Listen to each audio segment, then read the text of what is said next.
लेकिन उससे पहले कुछ बहुत ही महत्वपूर्ण चीज़ें हैं जो आप सबको कंप्लीटली अपने ब्रेन में याद रखने की कोशिश करनी है, क्योंकि अभी आप याददाश्त से जी रहे हैं। तो डिस्ट्रैक्शंस ना हो मार्ग पर चलते चलते। जैसे मैंने आपको पहले भी कहा था कि कोई भी अगर स्पिरिचुअल नॉलेज हम ले रहे होते हैं तो वो क्योंकि सटल है, मटीरियल नहीं है, तो उस मटीरियल ना होने की वजह से कन्फ्यूजन्स रिपीटेडली क्रिएट होते रहते हैं, क्योंकि आपके चारों ओर जो माहौल है वो कम्प्लीटली मटीरियल माहौल है।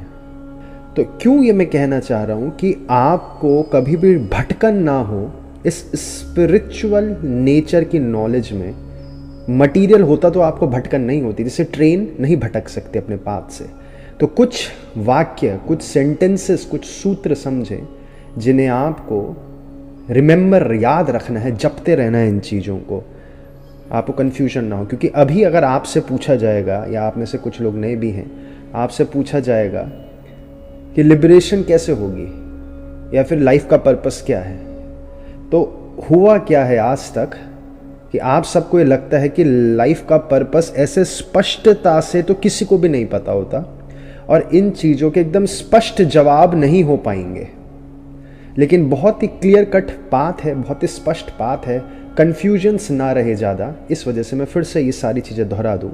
आप ये 6-7 सेंटेंसेस हैं, इन 7 सेंटेंसेस को इसके अराउंड जीवन अपना बनाने की प्रयास करें। जो पहला सेंटेंस है, ये पहला सूत्र है, ये पतंजलि योग सूत्र के जो सारे के सारे चैप्टर्स हैं उनका जो मिला जुला रूप है, उसका क्रक्स मैं आपको देने की कोशिश कर रहा हूँ। तभी इसके आगे के जो आखिरी के 3 सूत्र हैं वो गहराई से समझ आएंगे। जो पहला सूत्र समझने की कोशिश करें कि मृत्यु को आप लोगों को होश में देखना है। इस चीज़ को भूल मत जाइएगा। आप ऑफिस जाते हैं, घर आते हैं, अब करना पड़ेगा, वो तो गृहस्थ जीवन है, आपकी रिस्पॉन्सिबिलिटीज़ है, उन रिस्पॉन्सिबिलिटी से नहीं भागना, वरना आपके कर्म उल्टा और जुड़ेंगे। आप इधर उधर सारे मटीरियल नेचर के बीच में रह रहे हैं। तो इस वाक्य को बिल्कुल ना भूलने की बिल्कुल नहीं भूलना आप लोगों को कि आप लोगों को मृत्यु को होश में देखना है। ये पहली चीज़ समझने की कोशिश करें, मृत्यु को होश में देखना है। दूसरी चीज़, ये दूसरा सूत्र, आप मृत्यु को होश में कैसे देख पाएंगे, कैसे होगा? अभी तो हम नींद भी होश में नहीं ले पाते, मृत्यु कैसे होश में होगी? तो उसके लिए जो चीज़ आपको बिल्कुल नहीं भूलनी है वो ये है कि आपकी जब भी आप शरीर छोड़ोगे, आपके शरीर की मृत्यु होगी, आपकी तो मृत्यु नहीं होगी। हॉस्पिटल में जिन भी लोगों की डेथ हो रही है या जिनकी भी हुई है, तो डेथ से पहले उन लोगों को सिडेटिव्स दिए जाते हैं, पेन किलर्स दिए जाते हैं, तो होश नहीं रहता। आप ये तो बहुत क्लियर कट एविडेंसेस हैं। जिन भी लोगों को अपनी पास्ट लाइफ्स याद आती हैं, याद आई हैं, तो उनके सडन डेथ्स हुई हैं, यानी कि हॉस्पिटल इंस्टीट्यूशनल डेथ्स नहीं हुई उन लोगों की। एक्सीडेंट हो गया, प्लेन क्रैश हो गया, किसी ने मर्डर कर दिया, ब्रेन अंत तक होश में है। हालांकि वो लोग साधक नहीं थे, फिर भी वो अपनी मृत्यु को होश में देख पाए, लेकिन मृत्यु के प्रति भय था उन लोगों के मनों में, और आत्मा की पकड़ नहीं थी, तो भय के चलते उन्हें दोबारा पैदा होना ही था। इसका कुछ नहीं करा जा सकता था। तो मृत्यु कैसे आप होश में देख पाओगे? पहला सूत्र कैसे हो पाएगा जब दूसरा सूत्र, यानी कि हॉस्पिटल में आपकी डेथ ना हो। कैसे होता है ये हॉस्पिटल में डेथ ना हो? देखिए, साधकों के लिए ये सारी चीज़, और आप लोग साधक हैं, और ये कैसे आदि आप बन जाएंगे? कैसे आपको कुछ भी हो जाए, आपको दवाइयाँ ना खाने पड़े? कैसे हो पाएगा? जब आपको पहले बीमारियों की जड़ें पता होंगी, वरना आपका भय ही आपको मार देगा। आज आप में से 2 लोगों के सवाल हैं भय को लेकर, आपका भय ही आपको मार देगा। तो पहले बीमारियां पता हो, तो उनके लिए उनको ऑफिस में से हुक्म आ गया था कि वो 4 दिन के लिए आए थे, तो ऑफिस से हुक्म आ गया था कि मेडिकल सर्टिफिकेट दो। तो हमारी सिस्टर जो डॉक्टर है, हमने उन्हें फ़ोन किया तो उन्होंने कहा डेंगू का मेडिकल सर्टिफिकेट बना देते हैं। लेकिन साथ में क्या बोला कि क्योंकि डेंगू से आजकल बहुत डेथ्स हो रही हैं उनके हॉस्पिटल में भी, ये हमारी सिस्टर के आंकड़े आए। अब वो चाहे डॉक्टर है लेकिन उनके जीवन भर डेंगू का डर है, लेकिन हकीकत तो कुछ और ही है। अगर वो अपने हॉस्पिटल के डेथ सर्टिफिकेट्स भी खंगालेंगे तो डेंगू से तो डेथ्स हो ही नहीं रही है। तो मीडिया ऐसे प्रेजेंट कर रहा है जैसे कोविड के दौरान मीडिया प्रेजेंट कर रहा था, लेकिन अगर आप सरकारी आंकड़े देखेंगे तो डेंगू की डेथ्स तो बेहद ही कम है, मलेरिया की तो उससे भी कम है, रेबीज की तो उससे भी कम होती है। 1,62,000 लोग पूरे साल भर में रोड एक्सीडेंट से मर जाते हैं, और डेंगू से 2022 का मैं ये दोनों आपको आंकड़े बता रहा हूँ, रोड एक्सीडेंट और डेंगू के 300 से 600 लोग डेथ हुई है डेंगू से। और वो भी डेंगू से इसलिए डेथ हुई है, और अब बढ़ाने की कोशिश होगी क्योंकि यूएसए में डेंगू तो नहीं बोलते वो लोग, डेंगी बोलते हैं, डेंगी की वैक्सीन्स उनकी मैंडेटरी लिस्ट में शामिल है यूएसए में। तो हर एक लोगों, हर एक बच्चों के डेंगी की वैक्सीन्स लगती हैं। भारत में अभी तक डेंगी की वैक्सीन्स यूनिवर्सल इम्यूनाइजेशन प्रोग्राम का हिस्सा नहीं है, और उनकी बहुत कोशिश है। तो इस वजह से अब जो भी सस्पेक्ट डेथ्स होंगी उन्हें डेंगी कैटेगरी में डाला जाएगा, और हो सकता है आने वाले समय में डेंगी की डेथ्स बढ़ जाएं। बहरहाल अभी तक डेंगी की डेथ्स नहीं हो रही थी। तो आपको ये सारे माया है ना, ये इल्यूजन्स है ना, तो इन इल्यूजन्स कैसे क्रिएट करे गए हैं आपकी लाइफ्स में, आपको कितना भय में रखा गया है, आपको स्पिरिट से कितना भय में रखा गया है, मृत्यु से तो इतना भय में रखा गया है। अगर आपको मृत्यु समझ आने लग जाएगी, आपका बीमारियों का भय खत्म हो जाएगा। तो बीमारियां तभी तो आप होश में देख पाओगे, या फिर बीमारियों से, इन कष्टों से पूर्णतः सेपरेट हो जाओगे आप। बीमारी एक तरफ रहेगी, आप एकदम आनंद में रहोगे, आपको 1 इंच का भी फर्क नहीं होगा। तब जाकर अस्पताल में सिडेटिव्स लेकर आपकी मृत्यु नहीं होगी, और अगर अस्पताल में मृत्यु नहीं हुई तब जाकर मृत्यु के पलों में आप होश में रह पाओगे। इन चीज़ों को भूलिएगा नहीं, क्योंकि ये चीज़ें बार बार हर सेशंस में, कायदा तो यही है कि आप लोग रोज सेशन से पहले ये बात अपने दिमाग में रखें तब सेशंस में आए, वरना भूल जाता है इंसान। तो जब कोई भी बीमारी आती है आपको ये समझना है, सबसे बड़ी बीमारी आपका भय, ये मस्तिष्क बना हुआ है। आप ही खुद को मार सकते हो, आपको कोई नहीं मार सकता। हम 5G ये सब फ्लोराइड, और आप में से किसी का सवाल है, वो भी बहुत इंपॉर्टेंट सवाल है कि आयोडीन जो सॉल्ट में मिलता है, क्योंकि आयोडीन बहुत खतरनाक है। आपका तो खैर सॉल्ट को लेकर सवाल है कि सॉल्ट कितना खतरनाक है या सॉल्ट सेफ है, उसके बारे में हम समझने की कोशिश करें। लेकिन ये सारी चीज़ें हम आपको बताते हैं, सॉल्ट है, फ्लोराइड है पानी में, टाइटेनियम डाइऑक्साइड आपके टूथपेस्ट में है, साबुन में है, डिओड्रेंट्स में। इन सबसे खतरनाक आपके नेगेटिव इमोशंस हैं और दूसरों की कमियां निकालने का स्वभाव है। अगर आप दूसरों की कमियां निकालना छोड़ोगे, नेगेटिविटी खोजना छोड़ोगे दुनिया में, तो आपके, देखें ये बात को समझें, कर्म से संज्ञाएं बंधी हुई हैं। आपके कर्मों का उदय तो होगा और आपके जीवन की संज्ञाएं उनसे बंधी हुई हैं, लेकिन आपके भाव, आपके पुरुषार्थ आपके हाथ में है। आपका पुरुषार्थ आपके हाथ में है। उदाहरण के लिए आयु कर्म अगर किसी के हैं या कुछ भी भयानक कष्ट आना है तो वो उसको आता है।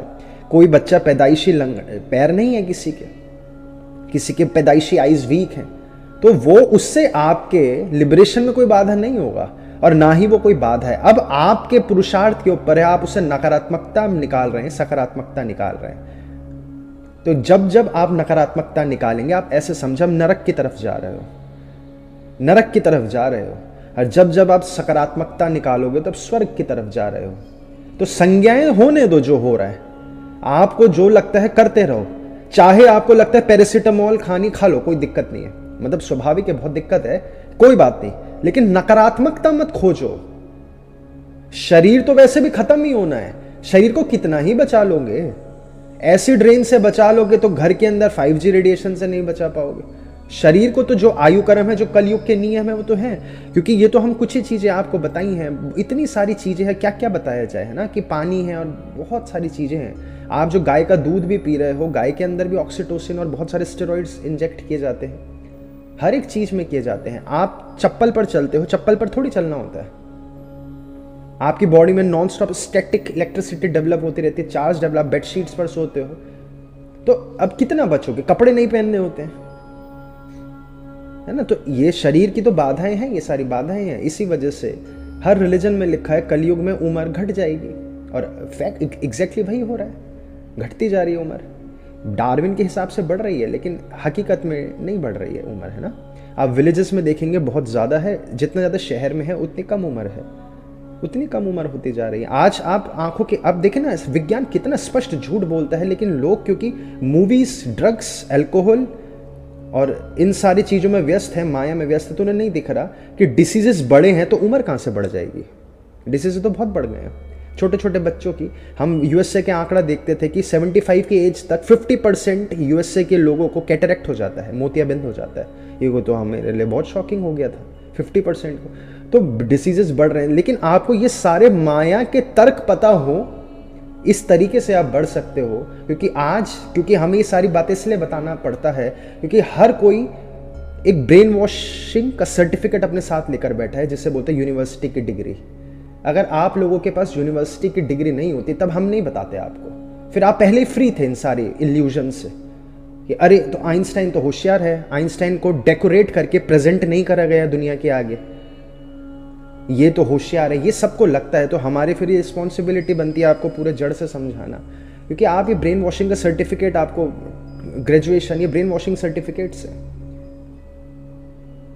या तो आपको इस जड़ से पता हो कि मृत्यु का कारण आप ही बनेंगे, और आपको चाहे मृत्यु कोई भी इशू है लाइफ में, कोई भी फिजिकल बीमारी है, कुछ भी है, आप परेशान मत होइए उसको लेकर। शरीर तो यहीं छूटना है, तब जाकर आप मृत्यु के प्रति जग पाओगे, तब जाकर अस्पताल में आपको जाने की जरूरत नहीं पड़ेगी। मृत्यु कोई कठिन की चीज नहीं है, शरीर छोड़ना कोई भी कठिन चीज। आप रोज शरीर छोड़ते हो, आप रोज नींद में शरीर छोड़ते हो। आप जब लड़ते हो कुदरत से तो वो कष्ट है, कुदरत से मत लड़ो।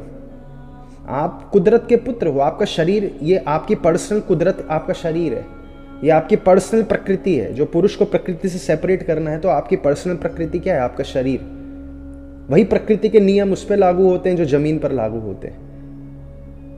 तो मृत्यु को होश में देखना है, और अस्पताल में देखिए, आपको जाना है अस्पताल में तो आप जाएं, वो तो आपकी छूट है, लेकिन उसके जब आप अगर प्रिपेयर्ड हो जाओगे अभी से तो आपको नहीं जाना पड़ेगा, कुछ भी हो जाए नहीं जाना पड़ेगा, ठीक है। तभी संभव है मृत्यु को होश में देखना। तीसरी चीज जो हमें सूत्र समझने की कोशिश करनी है कि शुरुआत में नींद को होश में देखने का अभ्यास करें। आप में से जो नए लोग हैं इस बात को खास समझें, क्योंकि हम ये बहुत रिपीट करते हैं। आप नींद में जगने, अगर नींद में ही आपको मच्छर काट रहे हैं और नींद में ही आप छत की, जो ट्रेन की जो तीसरी बर्थ से नीचे गिर जाते हैं और वहीं सो जाते हैं, तो नींद में जगने का अभ्यास नहीं हो पाएगा, तो मृत्यु में नहीं जग सकते आप, बिल्कुल भी नहीं जग पाएंगे। जो भी वासनाएं होंगे, अब यहां पर खेल देखिए, बहुत इंपॉर्टेंट आप कंसेप्ट समझे इसी के साथ। होश में क्या होता है, सोडियम के साथ कुछ सॉल्ट होता है, वो मिलाया जाता है, केमिकल बनाया जाता है, वो बॉडी में इंजेक्ट किया जाता है। उसको इंजेक्ट करके नार्को टेस्ट होता है, नाम तो पता नहीं क्या है उसका, सोडियम के साथ मिलाकर बनाया जाता है। नार्को टेस्ट के दौरान क्या होता है कि आप झूठ नहीं बोल पाते, ऐसा वैज्ञानिकों का कहना है। हालांकि ये पुख्ता विज्ञान नहीं है, लेकिन नार्को टेस्ट के दौरान आप लोग झूठ क्यों नहीं बोल पाते? क्या कारण क्या होता होगा? कुछ तो कारण है ना झूठ ना बोल पाने का। सम्मोहन के दौरान भी आप लोग झूठ नहीं बोल पाते।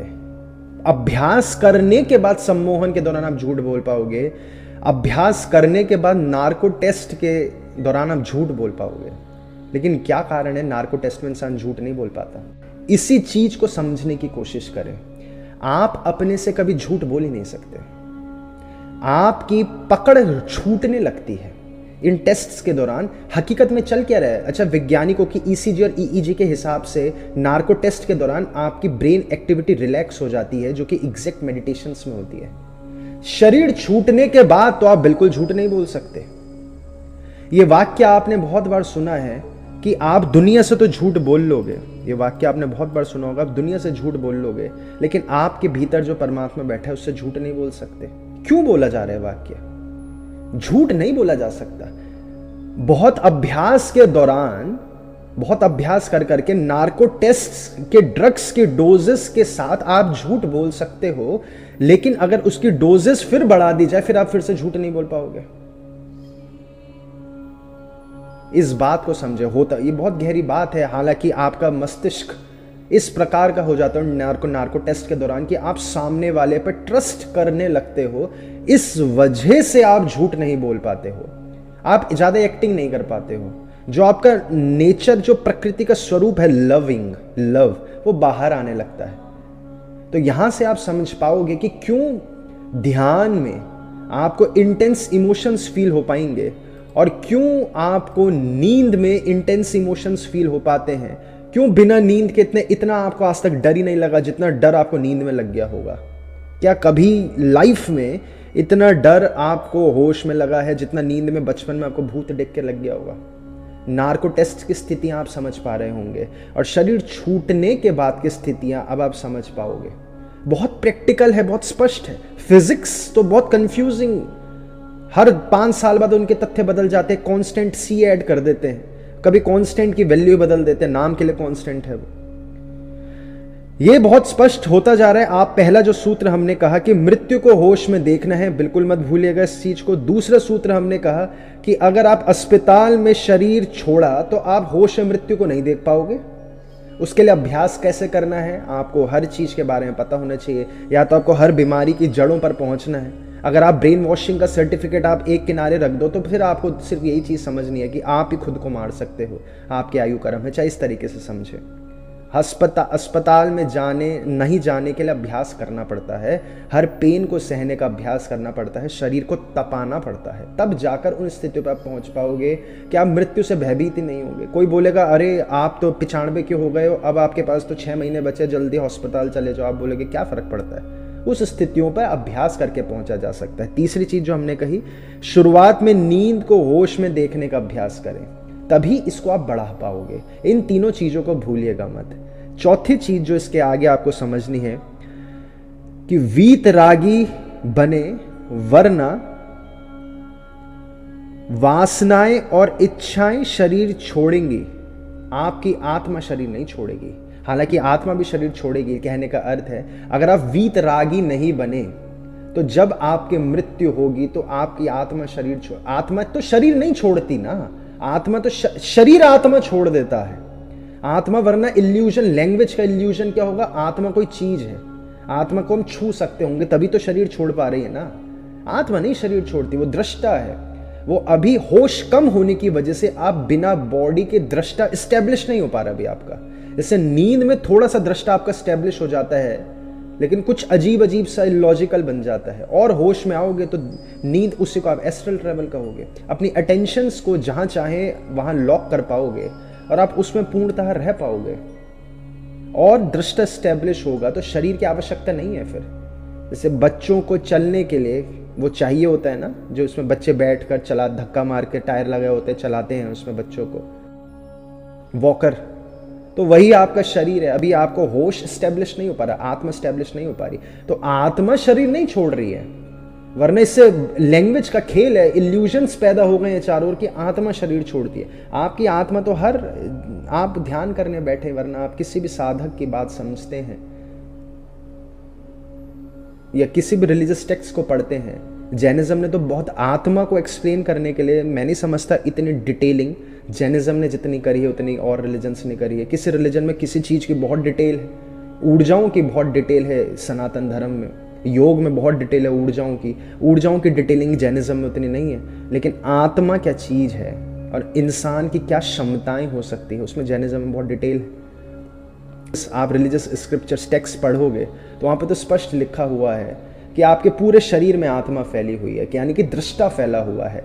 आप स्किन के टच को एहसास नहीं कर पाती, पूरे शरीर में दृष्टा फैला हुआ है। तो ये लैंग्वेज चल रही है, शरीर तो जल जाएगा, आत्मा तो दृष्टा है। लेकिन अगर आप वीतरागी नहीं बन पाए मृत्यु से पहले तो वासनाएं रहेंगी। वीतरागी क्या है, कुछ भी हो जाए, आपको उसमें रस ही नहीं रहा है, रस चाहे नकारात्मक चाहे सकारात्मक, क्योंकि आपको हायर नॉलेज समझ आ रही है। यही आज का जो अगला सूत्र है वो यही कहेगा, अभी हम समझने की कोशिश करेंगे सूत्र।